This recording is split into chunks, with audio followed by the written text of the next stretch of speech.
Okay. Yeah, thank you for the invitation. I'm very pleased to present this paper, which is a joint work with two colleagues from the University of Amsterdam. Yeah, just a few words about my research in general. So I'm more of an environmental economist. And usually I work on topics at the intersection between environmental policy and inequality. And so part of my research is more macro, more theory, and part of it is more applied micro, trying to understand people's attitudes towards environmental policies. And here I'm not going to talk about the environment. I'm going to just focus on the inequality part, based on a survey experiment that we ran with my colleagues to try to understand people's perceptions towards inequality. And the thing we are going to be particularly interested in is this distinction between income and wealth inequality. That, you know, as economists, we make a big distinction between these two things, but the question is, do people also make that distinction? So the starting point of the paper is this idea that there is a huge difference between the level of concentration of income and wealth. So typically, wealth is much more concentrated than income. So if you look at Western countries, the top 10% of the income distribution, they earn about 25 to 45% of all income. But when it comes to wealth, the number is more 40 to 70%. Right? So it's much more unequal than income. What we see at the same time, so if anything, these numbers are on the rise. Right? So we also see the wealth to income ratios that are increasing over time. And we also see wealth becoming more and more important politically. You see this with the Trump election, with billionaires being super important in shaping the political landscape. But at the same time, we also see that taxes on wealth are, if anything, decreasing around the world. So the question is, are people aware of these differences between income and wealth inequality? Do they make a clear distinction between these things? And does this matter for their political preferences? Right, so here we are really interested in trying to see what do people think of income and wealth inequality and how that relates to their policy preferences.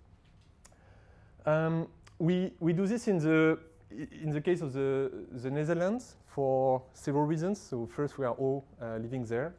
But also, it's a pretty interesting country because it happens to be the case that the Netherlands is one of the most equal countries in terms of income in the OECD, but it's also the second most unequal in terms of wealth. Right? So there, the distinction between income and wealth inequality is really striking. And the question is, in this context, are people aware? And it's also a good country to study because they have great data for what we want to do. Right. So what we do in the paper, so we ran a survey experiment based on something called the LIS panel. So this is a panel that is administered by the University of Tilburg. They have different waves. For many reasons, it's a very good data set. But one of the reasons is that you can actually link this data to administrative data. So we can link the answers to our survey to people, the taxes they pay, the value of the house.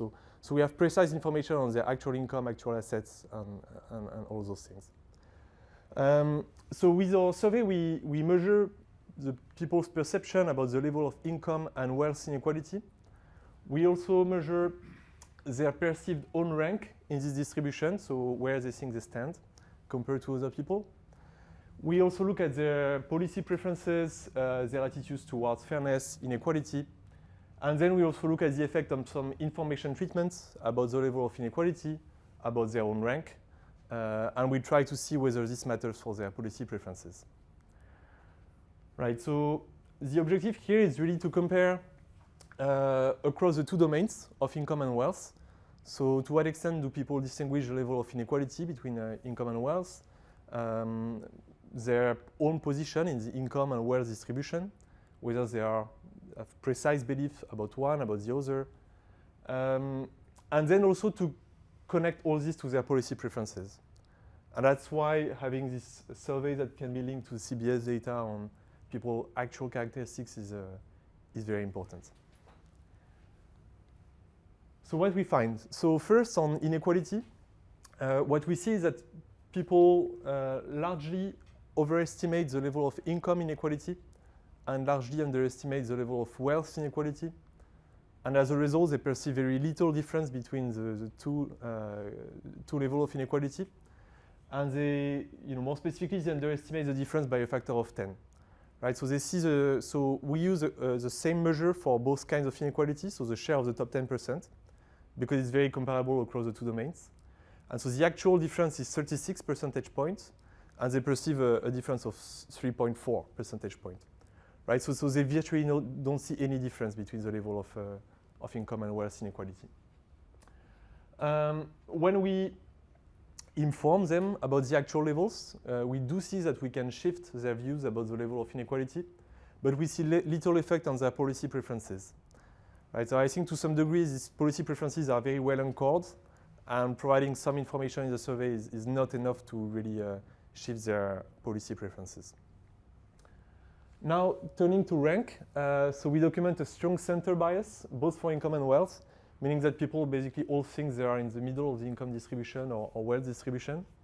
The extent of this is pretty striking, so even people are at the very bottom or at the very top, they tend to see themselves as being very close to the center.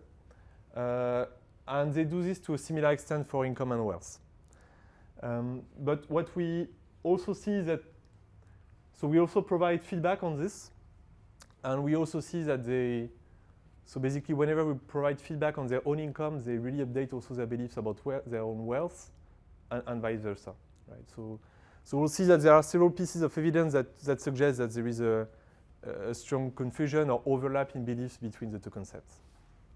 Yes? So about your measure for income inequality, so is it based on like net income, or is there like, how do you take into account that people might already like integrate benefits or subsidies for certain? Right, so it's based on the gross income. So if they think in net, like if anything, they should think of less inequality compared to what there is. Yeah. This income, are you talking about a wage or an income? I mean, income. So you take into account if the individual is receiving social benefits? Yes, So we start by defining precisely what we mean by income and wealth to avoid any confusion. So that, it's not that people don't know what we mean by this. They have clear definitions in mind, and then we ask them to guess the share of the top 10%. Well, it's not social benefit. You say it's gross income, so it's before any kind of taxation. Right. You don't take any. So maybe it's net. Or you do, or I don't It's know. gross wage, not income. No, yeah, so it could be net in the end. Yeah, I think you're right. Because we take into account all sources of income, so also capital income, and After tax or after redistribution. Yeah, I don't remember how the variable is coded. Yes, yeah. Right, I'm gonna come to the definition. Yeah. Right. And then, so we also give feedback on this, but we see that our feedback affects how people perceive themselves in these distributions, but it has again very little effect on their actual policy preferences. Right. Yeah, that's what I mentioned before. So it seems, if anything, that both notions are used kind of interchangeably by people. So if anything, this is really consistent with the idea that people have a kind of a coarse view of inequality in general, instead of a clear distinction between these two forms of inequality, which in the end is also going to matter for their policy preferences.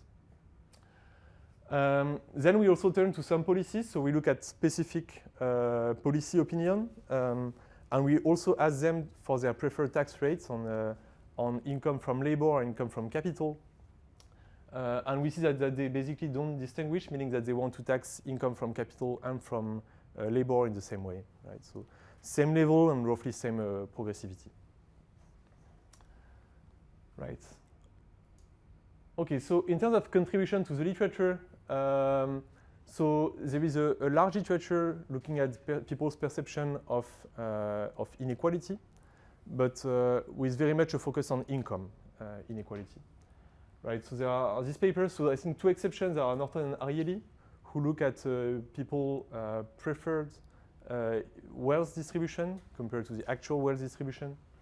And there is also this paper by Stancheva who looks at to what extent people overestimate the level of inequality in wealth. But they don't do the comparison with income, and they don't look at perceptions about rank. There is also literature on people's perception about their own rank in the income distribution, but so far no study on perception about the rank in the wealth distribution.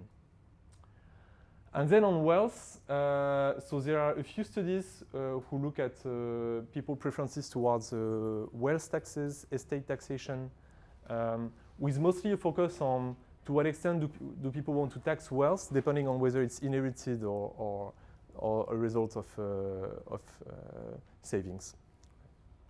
So here we want to systematically compare income and wealth, and we want to do it across so perception about inequality and own rank, right? Because we think that both matter for people policy preferences, and so the last thing is that we also link that to people policy preferences. Okay. Right, so I'm gonna briefly talk about the data, then we are gonna focus on the inequality perceptions, their rank perceptions. I'm gonna say a few things about their policy preferences, and then mention a few robustness checks and conclude. Okay, so the data. So we have two sources of data. So the first is our survey experiment that is conducted by the LIS panel. So it's a representative sample of the Dutch population. So we have a bit more than 4,000 people. So what the LIS panel does, so it's an institute that is partly publicly funded, and it's hosted by the University of Tilburg. And they really try hard to get a sample that is as representative as possible.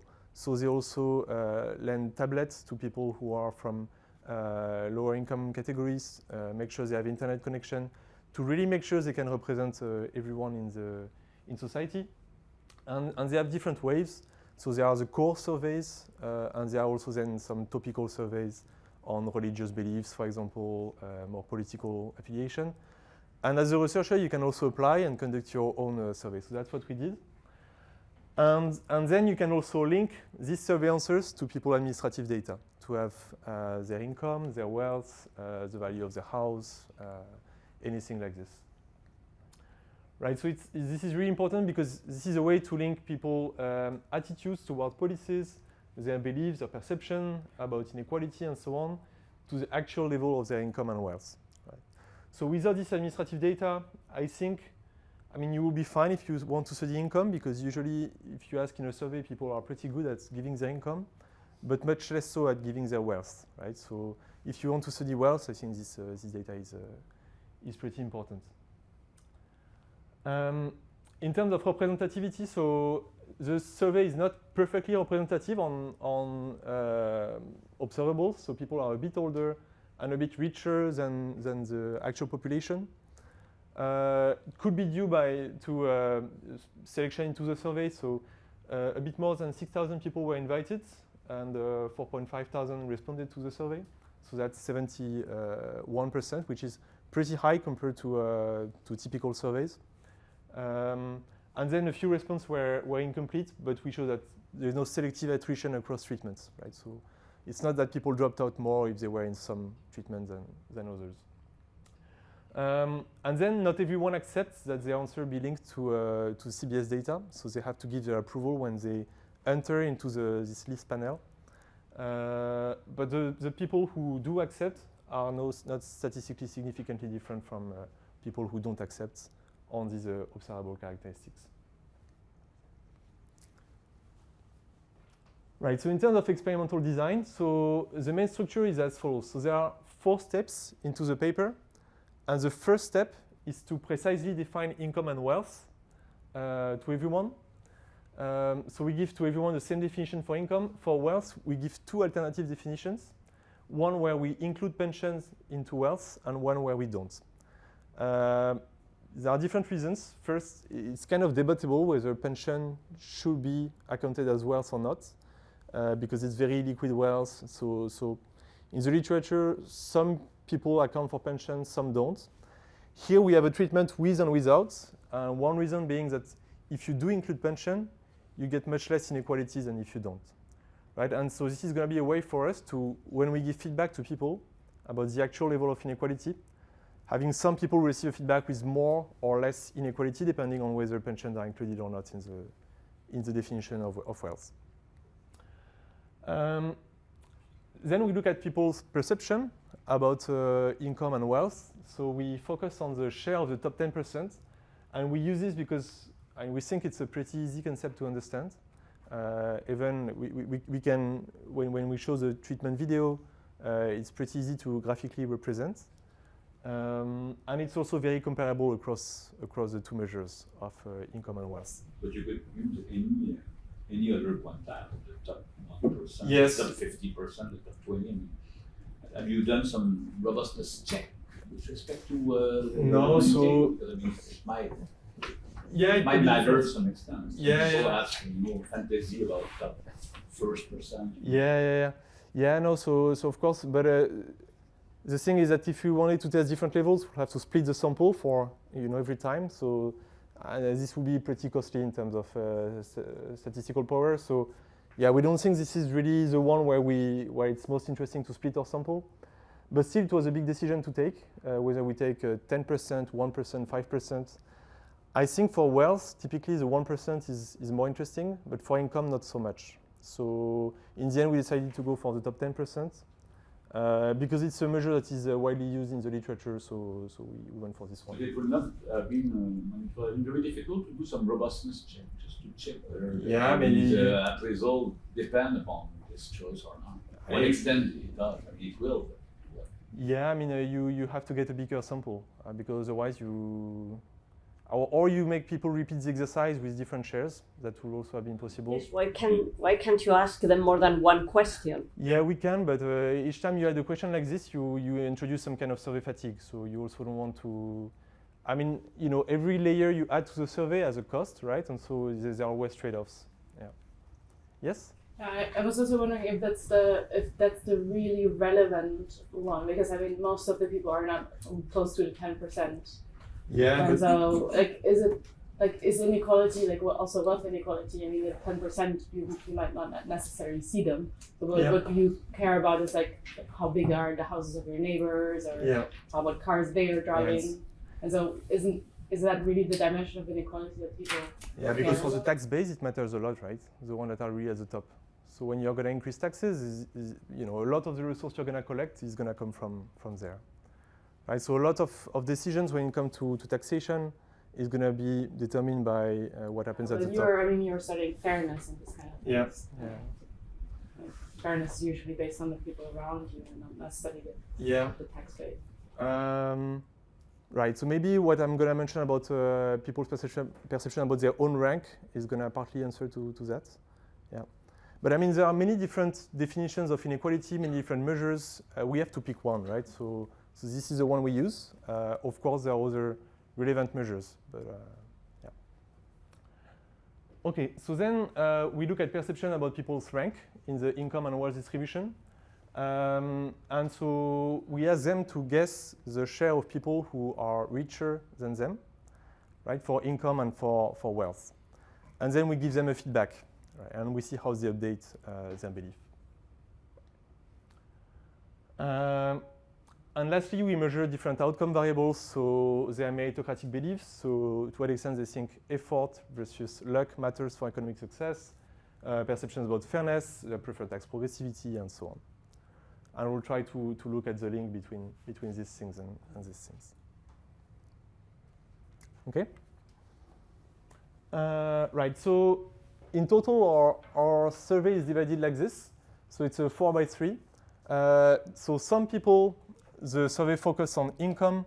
For some of them, it focused on wealth. For some of them, on both. And for some of them, they get none of the treatments. So neither the income or wealth treatment. Some people have the definition of wealth that includes pension. Some others don't. Some have the feedback on their own rank. Some others don't. And some are in the control. So they get no pension treatment and no rank treatment. Right. Is this clear how it's divided? So what does it mean to get no information? Yeah, so maybe it's going to be clear when I'm going to present the actual content of the information. But it's basically whether they are asked and given feedback on the level of income and wealth inequality. Right, so some people some people will not be asked at all. No. No, so not on this specific measure. But later on, we are still going to ask them their perceived subjective level of inequality, but they are not going to have to do this guessing game. Right. But I'm going to come in a moment to what we actually provide, and maybe it's going to be more clear. Okay. Right, so we start with the definitions of income and wealth. Right, so the objective is really to minimize the chance of confusion between the two concepts, so that the results are not driven by a lack of understanding of what we mean by income and wealth. So to do that, we provide conceptual definitions, and we also give concrete examples of what's included in income and wealth. And we do this by displaying videos with audio plus subtitles to make sure we really minimize the chance of misunderstanding. So for income, we give the same definitions to all. For wealth, there is a third of the sample that gets the pension treatment, where we include pension into the definition of wealth, and 2/3 who don't get pension into the definition of wealth. Again, which one is correct? This is debatable. But what we want is to leverage this to explore the fact that when you give a feedback on the actual level of wealth inequality with and without pension, you are not going to give the same number. The question is, does it matter for how it affects people's beliefs about the level of inequality, about their redistribution preference, and so on? Right, so I can show you the definitions. I find it a bit, this pension stuff, normally, income is a flow variable. Right? Yeah. So pension is usually a flow. You receive a pension per month or per year. No. Well, wealth is the value. Not outside France. Yeah, because so you accumulate this in pension funds. Pension in terms of wealth. So Yeah, you can actually check in the Netherlands how much we accumulated in pensions. Okay. Yeah. Right. So this is the definition we give for. So we have videos. Right. So this is for the confusion later. Previously, it's after-tax income. Received every month, and so it's income from labor, including after-tax salary, self-employment earnings, income from the government, and so on. And as we speak, right, as the video continues, you have this popping up, and then money from the state and money from the bank, right? So that is very clear for everyone what we mean by income and wealth. And so for people only in the income group, they get only the income one. For people in the wealth groups, they get only the wealth one. And for people in both, they get both definitions. Right? So this is about the definition of income and wealth. Next is what we mean by inequality. So yeah, what was important for us was really to have a measure that is comparable across the two domains. And so we thought that this 10% is actually the easiest one to represent, and something that is also very comparable. So what we do is that we ask people to imagine the Netherlands is represented by a pie, and also that people can be ranked by 10% from the richest to the poorest. And then we say, well, one way to define inequality is to look at the share of the pie that the richest person gets, right? So this is very visual, very easy to explain. And then there is a slider from 0 to 100%. And we ask people to guess. And as the slider moves to 100%, we see the size of the pie of the top 10% increasing. And we ask them what's the correct share, right? So the wording is specific per treatment, right? So you see here in the display, the video starts like this. So there are these 10 people who represent the Netherlands. And then there is this person here with the richest, 10%. And then as the slider moves, the share of the richest, increase. Right? Which is also why, if you have to do it for several measures, then you have to repeat this exercise several times. So that could introduce more confusion. Right? So we just went for the top 10%. And isn't it a bit confusing that the other 9 people seem to be all equal? Yeah, maybe. I don't know. Sorry? Because you are treating everybody as being equal. In your first pictures, everybody is equal, and then you increase the size of the big guy. Yeah, it could be. Whenever you have a graphical explanation, you're always going to do shortcuts, right? So but I don't think this this is too problematic, to be honest. I mean, the focus is very much on the top 10% here, so we want to highlight this. Yeah, we are not gonna adjust everything to have the exact distribution. We just want people to move the slider and see, you know, what's the share of the top 10%. You know, the exercise is made to be as easy as possible and still meaningful to people. Right? Okay, so the treatment is to ask. People are asked to guess the share.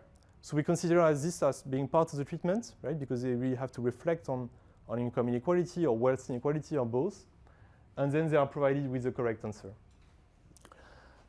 So here is an example of whenever people have to answer both, right? So this is what they get for income and for wealth, and they are also said, like they are told, you know, let's say someone said 50 and 50. They're also told specifically you're overestimating it for income. This is actually 26.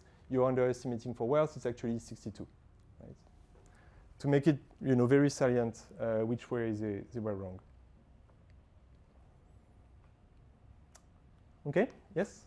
And the literature in income inequality has shown that taking into account undistributed profits or not matters a lot for the measure of income inequalities.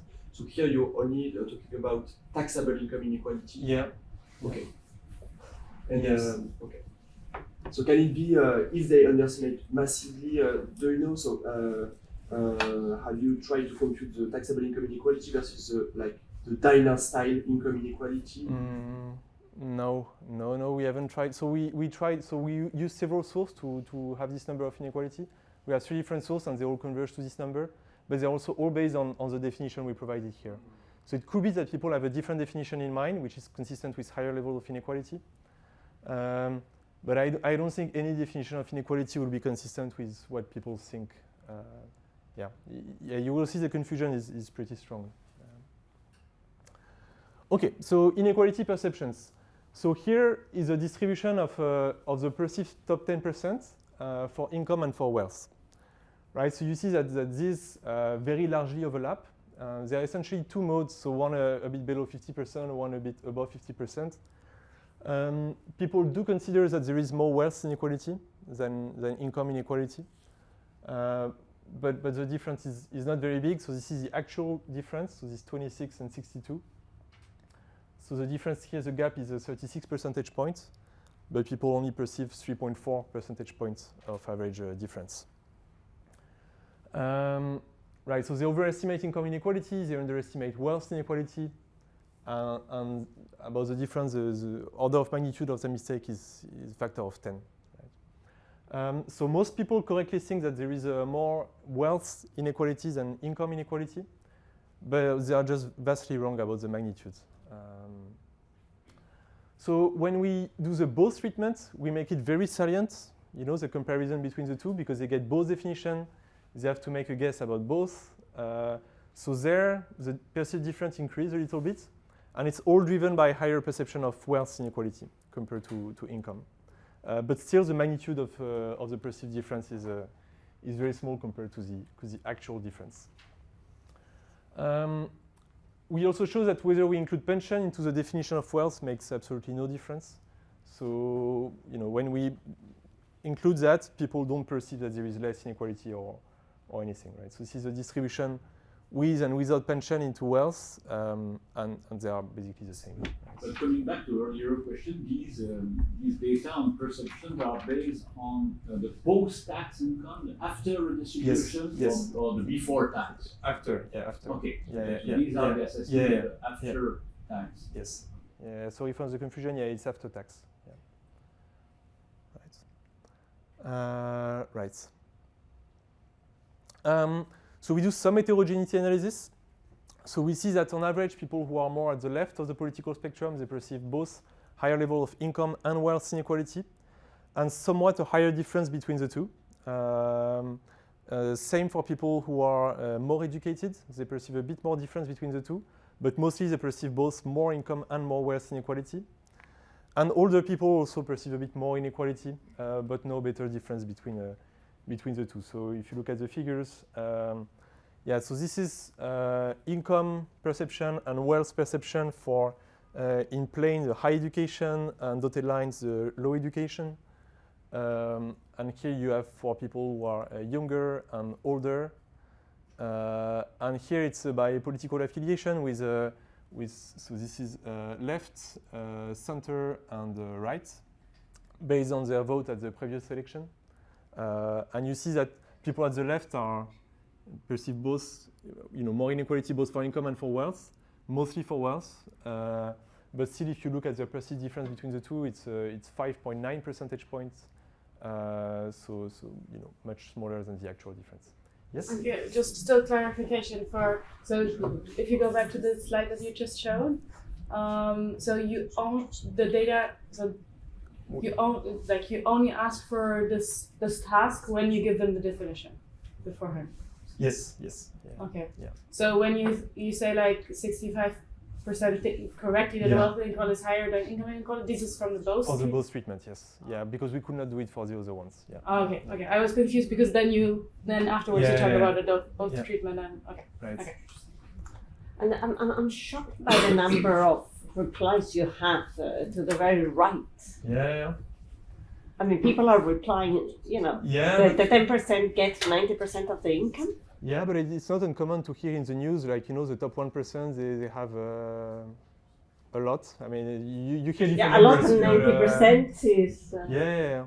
I mean, then also, like, overall, people are usually pretty bad at giving numbers, right? So this is always a difficult exercise. So there are also a few people who say less than 10%, so that can also happen. So you're saying people are bad at giving numbers. So Yes. this was my next question. Yeah. So is it just a problem is it maybe nothing to do with inequality itself? Is it just that people are bad at estimating numbers? So if you were asking them the price of a racehorse, they would be equally bad at estimating. Yeah, probably this has to do with this partly, but still, you see the comparison of two things, income and wealth, and just the actual difference is huge and the perceived difference is small. So there could be some, noise from people being bad at giving numbers, but still, I think. So how was your sample selected here? What's your sample exactly? So it's all based on this list panel, and it's a representative sample of the Dutch population. Right, and so what we see is that if you focus on the more educated ones, who had all at least a bachelor degrees, they're equally bad, basically, at telling the difference. So for sure, I think the fact that people are typically bad at giving numbers leads to some confusion, but I think there is more to it, right? So, yes? Do you have some measures about how confident people are about their perceptions?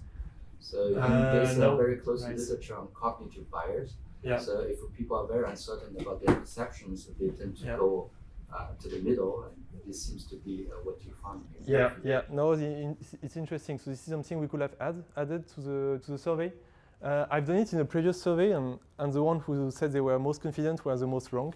So I don't think this always helps to, but this would have been something interesting to do, yeah. Sorry, the sample is representative without weights? Without weights, yes. I mean, so there are some discrepancies, but they are corrected with weights, yeah. Okay. Other questions? Okay, right.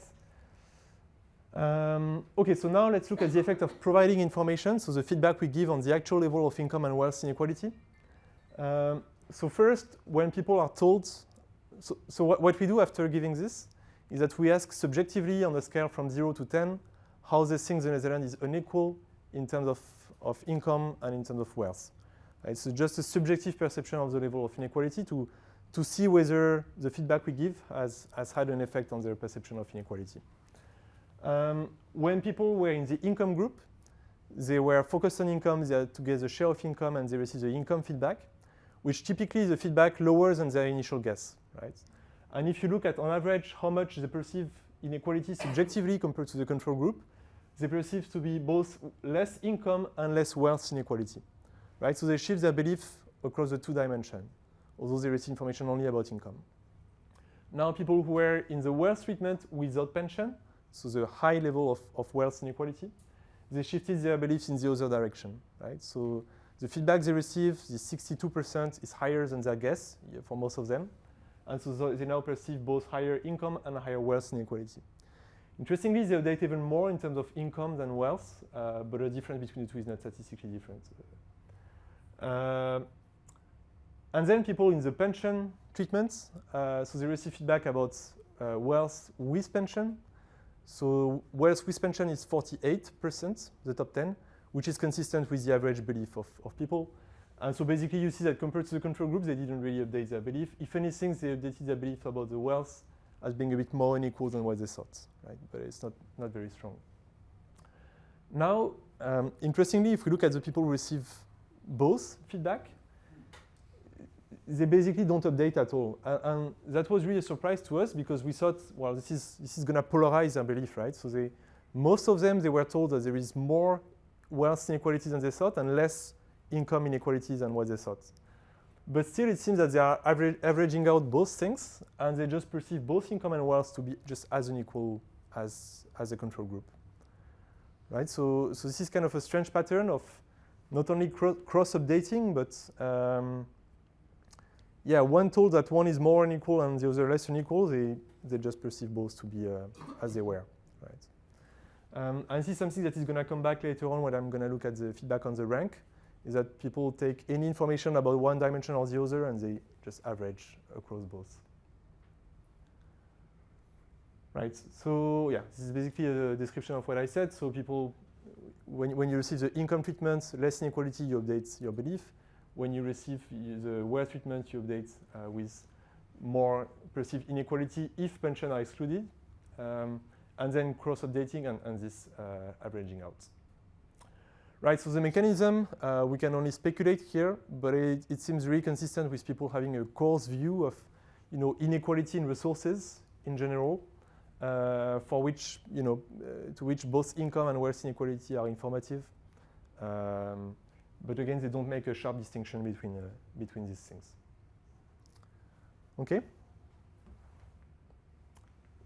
Right, so that's for inequality. Now for, we also look at the effect of these treatments on their inequality views or fairness views, and we basically don't find significant effects. Right? So these treatments are not strong enough to really shift people policy preferences. We see some effect on the perceived fairness of inequality, meaning that when people receive the income treatment, so less inequality than they thought, they perceive inequality to be less unfair, and when they receive the wealth with no pension, they perceive inequality to be more unfair. But it doesn't affect the perceived effect of merit or effort or luck, or their preferred tax rate, their progressivity.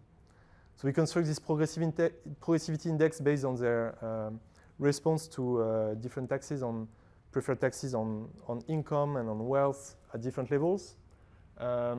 We see that those who receive the income treatment perceive slightly more progressive taxes, but I mean, it's just a coefficient on a big table, so I don't think it's super significant. What is this progressivity? I'm not sure I got it. I'm not sure I defined it yet.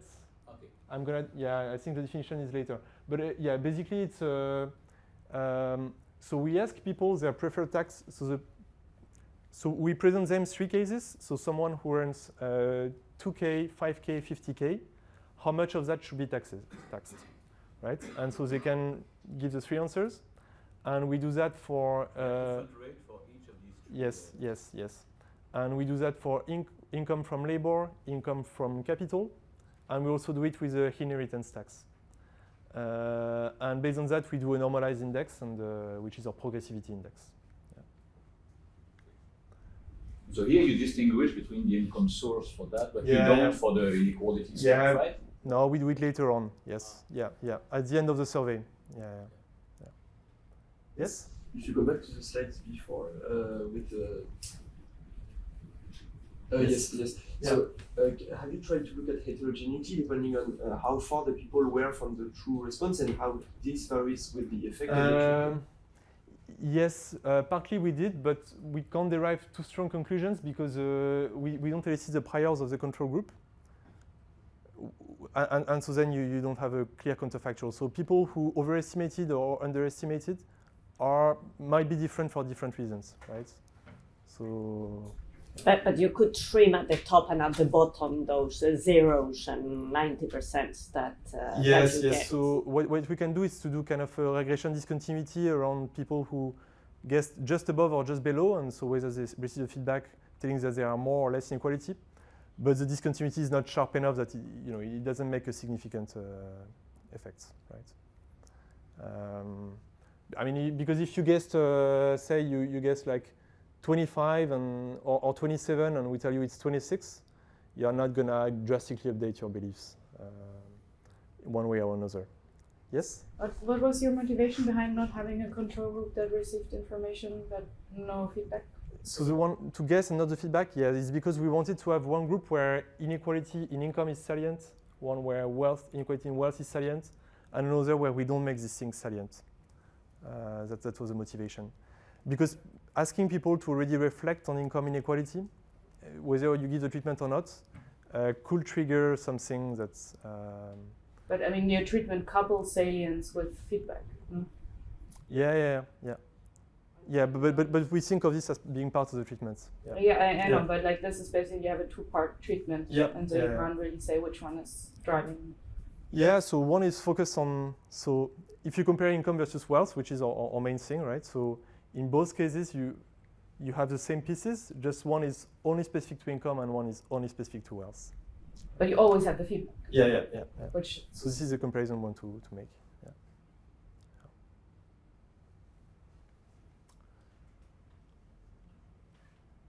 Okay. Right. So yeah, this is basically a summary of what I've said. So let's now move on to the rank perceptions. So to thinking about distributions may be hard to people. So what we do is we ask what percent of the Dutch population has a lower income or wealth than you, and we ask people to give their best guess. And so to those who are in the rank treatment, so we can't in real time observe, I mean that will not even be allowed to look at data from the administrative data and integrate it to the survey because these data are confidential. But what we can do is, so people can say, for example, I think I'm in the 40th percentile. And the feedback we give is, well, someone who is actually in the 40th percentile, that's how much they earn or how much they possess in terms of wealth. And then based on this information, what's your next best guess of your actual income and wealth? And then if I tell you that the 40th percentile is actually an income that is higher than yours, well, you update upwards and the other way around. So then, yeah, people in the income group, we give them only the income feedback. People in the wealth group, only the wealth feedback. And to the other, we give both feedbacks. So before thinking about feedback, this is just the distribution of people's actual rank and their average perceived rank. And so in blue, you have the income perception, and in red, you have the wealth perception.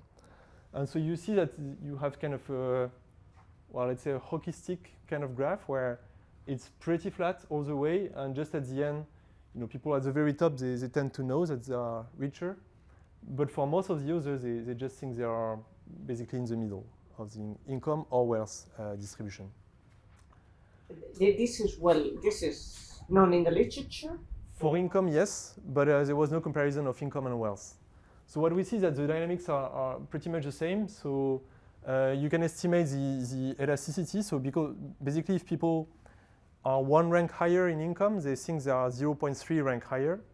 And for wealth, it's very similar. So it's 0.27 rank higher. What's also interesting to see is that your actual wealth is going to matter for your perceived income rank. But more strikingly, your actual income matters a lot for your perceived wealth rank. So how much, how far you are in the income distribution matters as much, your income matters as much as your wealth to predict your wealth, right? So basically, it seems that income is really the proxy that people use when they make forecast or guess about the wealth distribution. About the rank. About the rank, yes, for their own rank, yeah. Right, so we see a strong center bias, and I mean you can do the same using the median instead of the average. For some reason, it can be a bit better. Just because the average is bounded by 0 and 1, so it kind of creates a mechanical bias towards the center. but if you do the median, you get the same graph. Yeah, we see that misperceptions about income are a bit more prevalent among low-income households. For wealth, it's really evenly spread. So yeah, so this is a distribution of where people think they are in the bottom income decile, and you see it's more spread out than people at the top. But for wealth, they are all basically evenly spread out, right? So as people are wealthier, they don't get more precise as guessing their wealth, but for income they are. Yes? Can you observe depth in the administrative data? Yes. And so can you observe whether, if people underestimate their rank, is it because they are indebted, both in terms of wealth? Yeah, we could do that. Yeah, we didn't do it, but that would be something interesting to look at. Yeah.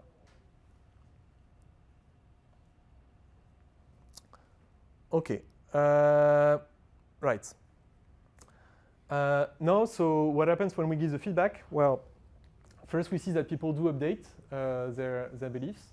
So if I tell you that you overestimated your rank in income by 1 percentage point, you are going to update downwards by 0.24, and the number is the same for wealth. So they react equally well to both treatments. What's also interesting to notice is that when you provide people about their, if you tell them that they overestimated their income, they're also going to update their perceived wealth, right? And again, they do it more for income than for wealth. And they do it even though they got precise feedback on their wealth, right? So you compare two persons who got the same feedback on their actual wealth. If they also got feedback on their income, they're going to further update on their wealth, right? So yeah. Okay, so that's kind of a summary of this graph. So yeah, overall there is a very strong overlap between the two concepts, and if anything, it seems that income is more used as a reference than wealth for these perceptions.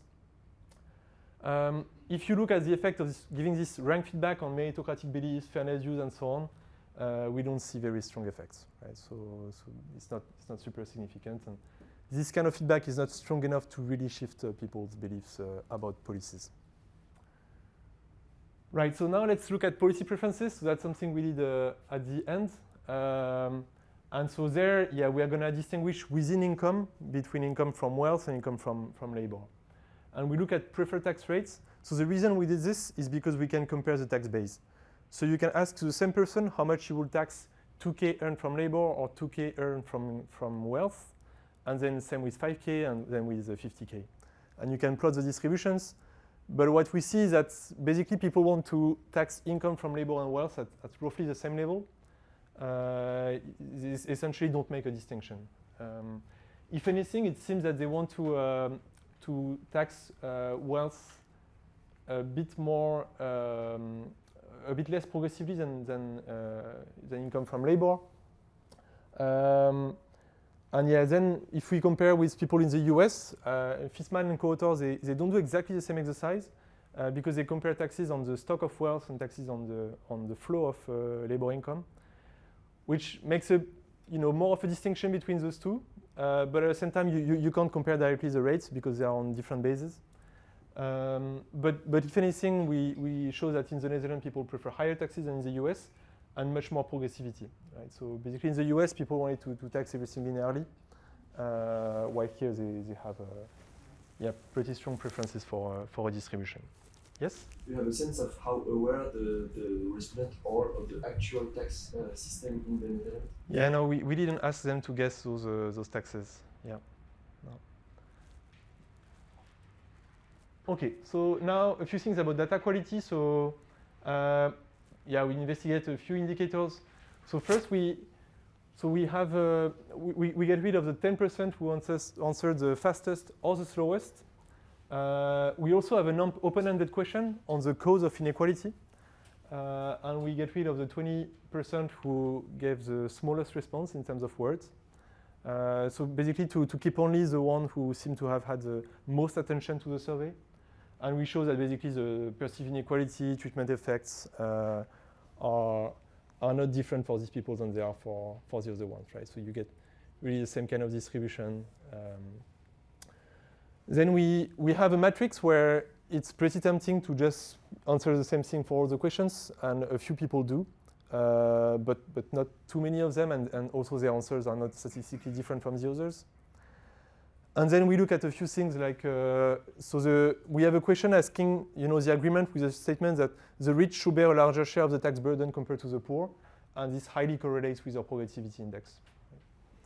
And lastly, we show that the people with more education are not any better at guessing the difference between income and wealth. If anything, it seems that political affiliation matters more for how correct you are. But so it seems to have to do more with worldviews than a misunderstanding of the questions. In which direction does political affiliation matter? So people in the left, they perceive both higher income and wealth inequality and a higher difference between the two. Yes, but who has more correct perceptions? Because they perceive a higher difference, then they are more correct. I mean, they are less correct when it comes to income. They are more correct in terms of wealth, but to a larger extent than their mistake for income. Yeah. Okay, so in terms of conclusion, well, it's basically a summary of what we have. So there is a kind of a big confusion between the two things and a large misunderstanding of the difference between the extent of inequality in the two domains. And we think this matters for political decisions, right? And if anything, it seems that people have a kind of a coarse view of inequality in resource that they apply to all domains.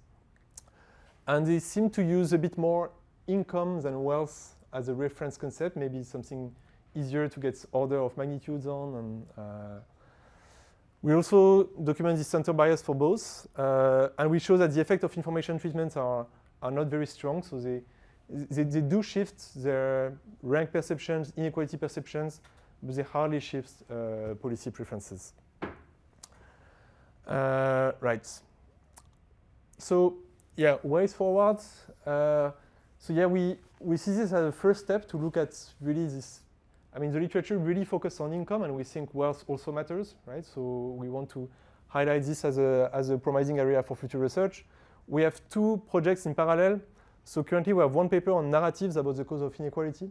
So we try to understand what people think of inequality, what they think are the cause of inequality, what are the stories that they use to explain economic inequality. And so we collected data on this, and now we are about to collect new data on how does providing narrative about what are the cause of inequality affects people redistributive preferences.